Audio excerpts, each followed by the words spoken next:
আমার আল্লাহ বলছে সমস্ত মুসলমান ভাই ভাই। যত দুনিয়াতে যত মুসলমান আছে সমস্ত মুসলমান ভাই ভাই, এ কথাটা আমার আল্লাহ বলছে। আর এখন বর্তমানে দেখুন তো মুসলমানের মিল আছে কিনা। এক মুসলমান আর এক মুসলমানের শত্রু, মুসলমানের কোনো মিল নাই। অথচ আল্লাহ পাক বলছে সমস্ত মুসলমান তোমরা ভাই ভাই, আমি তোমাদেরকে ভাই ভাই বানিয়ে দিলাম।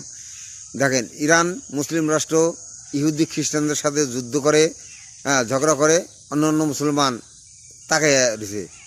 অন্যান্য মুসলমান রাষ্ট্রগুলি আগ্রহে মানে তাকায় দেখে, কিন্তু কোনো মুসলমান আগে বাইরে আসে না।